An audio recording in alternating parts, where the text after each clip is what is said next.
So this is the list of the elements of art that we will be studying for the next 7 weeks. And today our intention or our goal is to study line. This table of contents you can print off and put in your sketchbook. And then the week 2 handout is this page here. So first, we're going to talk about the functions of a line. A couple of functions of line are to outline something. If I was going to draw the outline of my scissors here, then I would just do the outline with a line, right?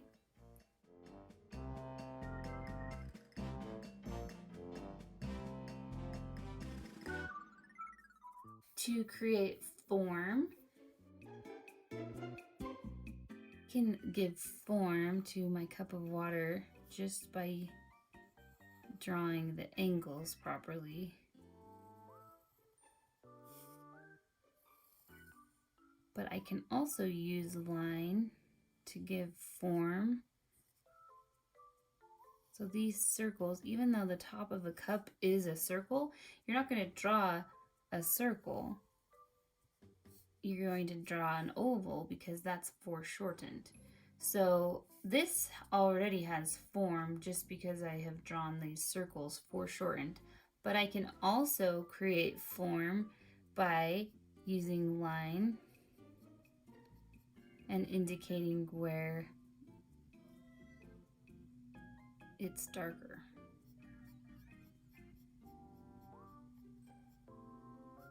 That's called hatching.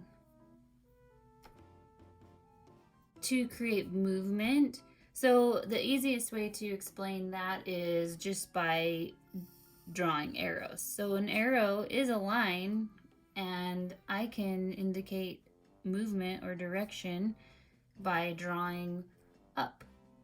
Or if you love to see cartoons and they have a little car and they have like puffs of smoke and then they have these dash lines, you'll see a lot of lines in cartoons that show movement. Cartoons are excellent examples of showing movement.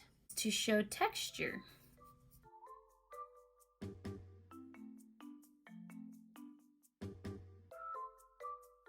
there's so many different ways to show texture. That might look kind of like fabric, like the frayed end of a piece of fabric and the weaving of a fabric. You could show texture by drawing brick.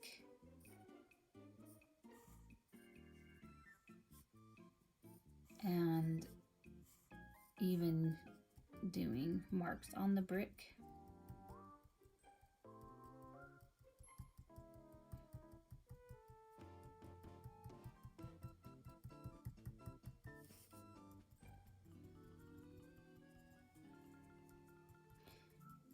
And you can use line to create pattern. So pattern is not too far from texture.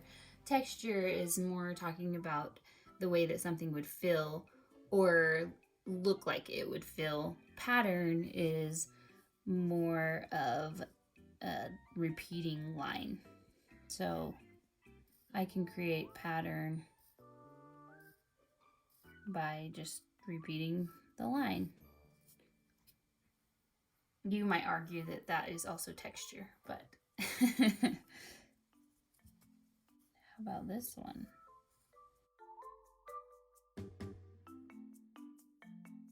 Those are just 5 functions of a line.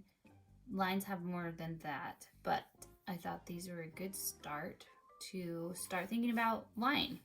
These are the basic directions. So if we draw vertical lines, we might draw vertical lines and they feel like they're going up. Or you might draw vertical lines and you can draw them in a way that makes them feel like they're coming down. horizontal lines run along the horizon. They feel like they're moving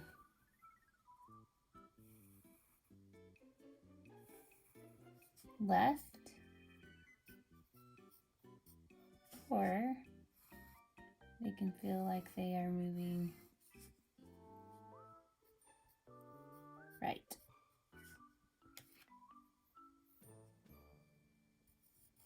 Then we have diagonal lines, and diagonal lines are essentially any line that's still straight, but it can go any direction besides vertically and horizontally.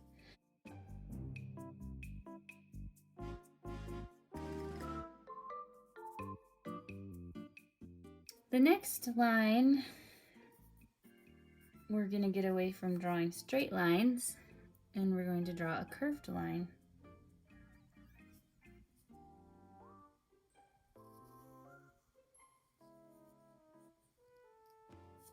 So a lot of times we're going to use curved lines when we're drawing organic things like flowers. Okay, so my timer went off and to get my banana bread out of the oven, and I didn't realize that it was going to stop my video recording. So I'm going to go back and tell you the things that I've already drawn. So then line direction, we did curved lines, and then these are zigzag lines. And zigzag lines, it's maybe somebody that's walking that's super tired. So a fun way to think of a line is a dot going for a walk. So you might take a dot up, you might take a dot down, you might take a dot to the left or take a dot to the right. You might take a dot for a walk diagonally or in a curved manner. And this one, maybe you are super tired and so you're going all wonky and in all different directions and changing directions. So that's your zigzag. So we've talked about the function of a line, we've talked about the direction of a line. Now we're going to talk about different types of lines. A lot of times I'll draw something and then I will try to name it. So if I drew this line, I would say, well, that's a long line or a relatively long line. Then I would think of the opposite of that. If this is long, then what could I do that's the opposite of that? A short line. If this line is thick, then the next line can be thin. If this line is straight, then I could do a curved line. If this line is dark, then I can do a light line. So you might think, this line's dark.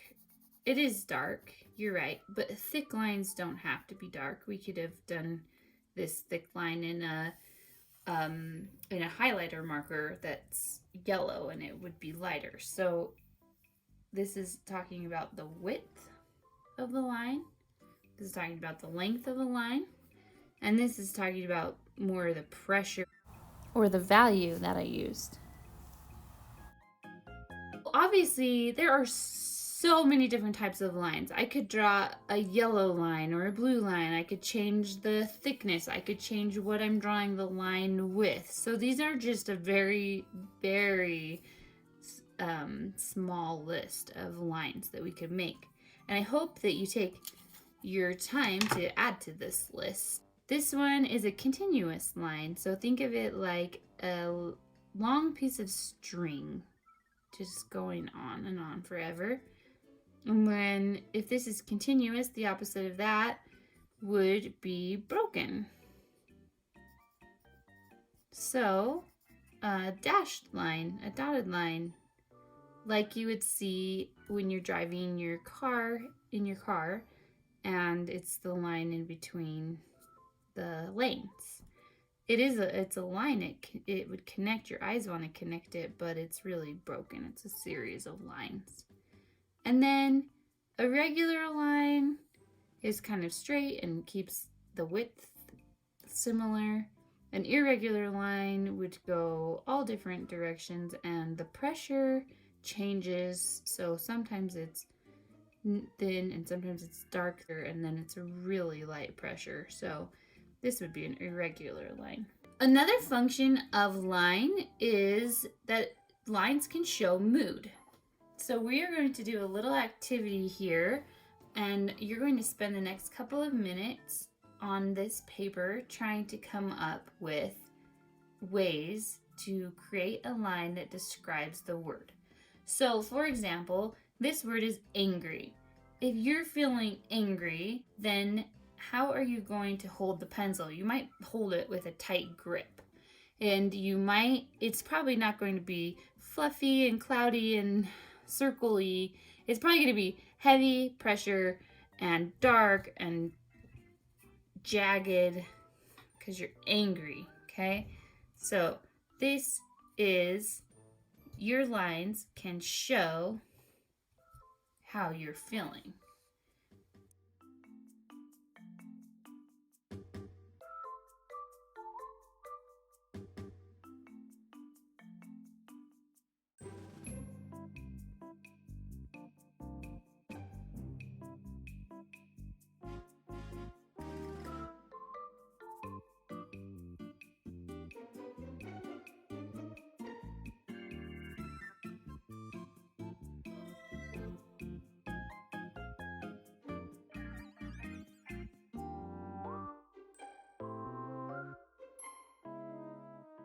We can leave our sketchbooks open so that we can refer back to them.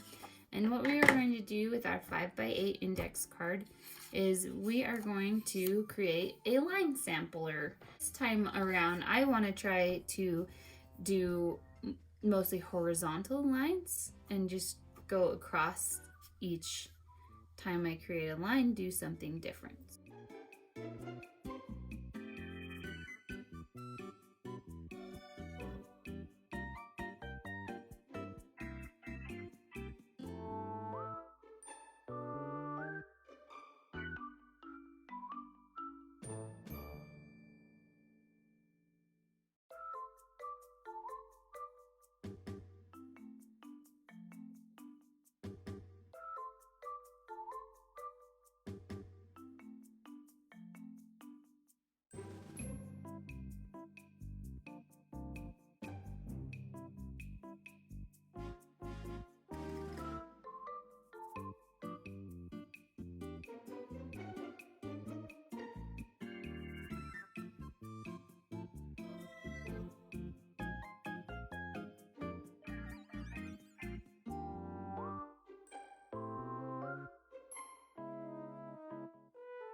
So that is covered in lines, and now I'm going to turn it around and I'm going to put a list of methods to create different lines. And so scratch. Oh, I did do a painted line with the end of a paintbrush with acrylic paint. Draw.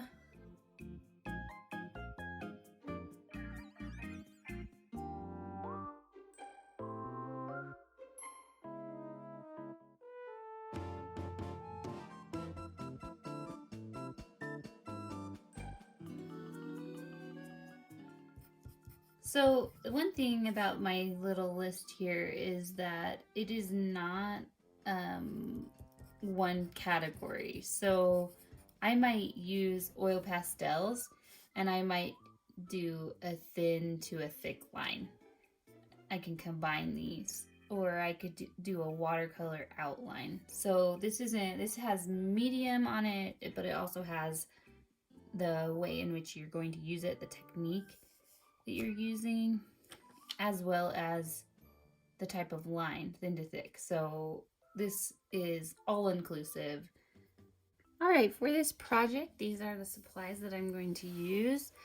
I'm going to use acrylic paints, but I narrowed it down to just 4 colors. I am going to use my different Sharpies, pencil, oil pastels, crayons, markers. I have some different paintbrushes, some round brush and flat brushes. I have my watercolors here, my water, my palette.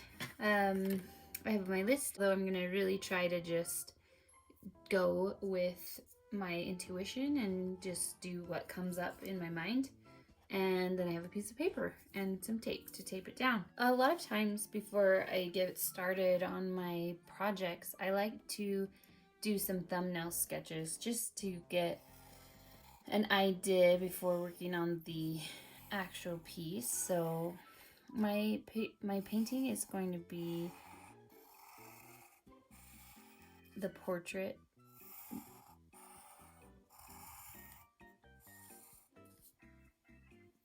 I never could remember in elementary school which one was hot dog and which one was hamburger.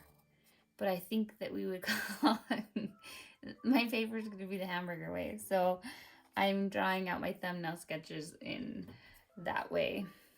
I call it portrait instead of landscape.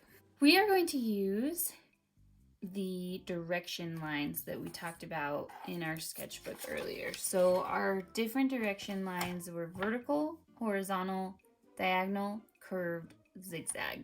We are going to divide our composition into what is called a structured composition.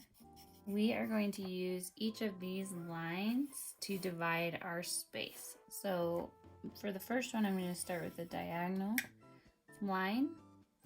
Then I'm going to touch the line on the line somewhere and do vertical line, a curved line, horizontal line. I'm not going to throw in a zigzag because I like that composition just the way it is. I'm going to start with a zigzag on this one.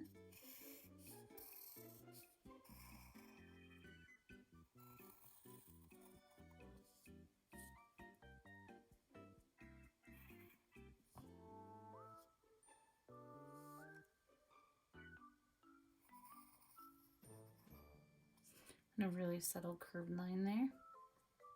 Ended up using 4 on both of these. I think the zigzag and the diagonal are very similar, so it feels like it already has a diagonal in it just because I used the zigzag. I feel perfectly fine if you want to substitute and do one or the other. Let's start with a really great curve on this one. So you'll notice I am bringing my lines right off the page. So one of the ends of the line is going to come off the page. That's how I'm dividing it. You want to be able to divide your space so that if you cut it apart, it would be like a jigsaw puzzle. You have to enter the page with your scissors somewhere. You can't just leave lines floating in the middle like that. So think of it like a jigsaw puzzle, like you're making a puzzle that your friend can put together.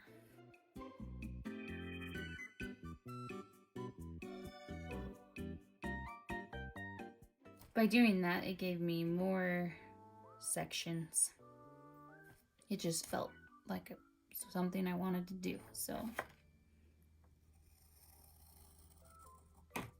I did break the rule, but I will say that it is not my favorite composition either.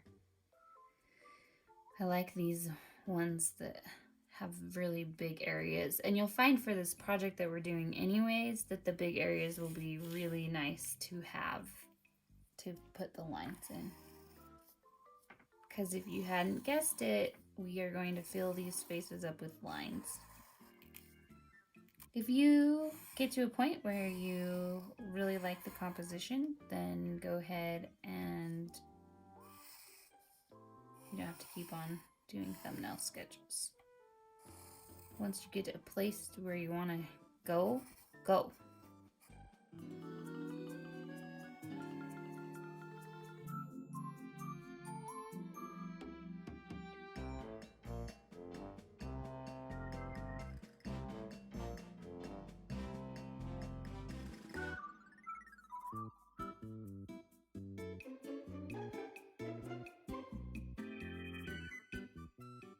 I'm deciding between these two. These two are the ones that I like the best. I think this one's my favorite. So that's the one I'm gonna go with. I want that line to stand out the most. Then I'm gonna choose my subordinate line, or my second line is probably gonna be this one. And then these lines maybe are gonna be more subtle. I'm going to use my oil pastel to draw that main line in here.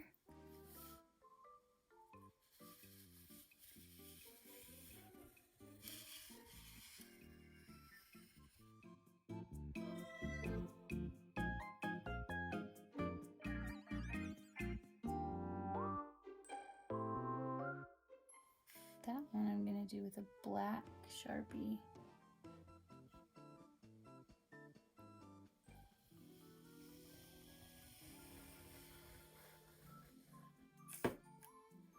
I have my palette here, but sometimes I just open the lid and I get paint out of the lid.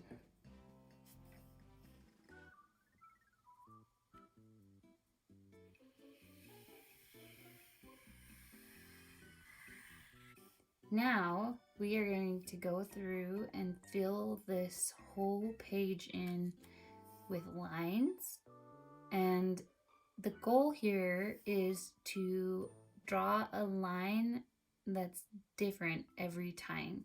So once we look through our picture, there won't be any lines that are exactly the same.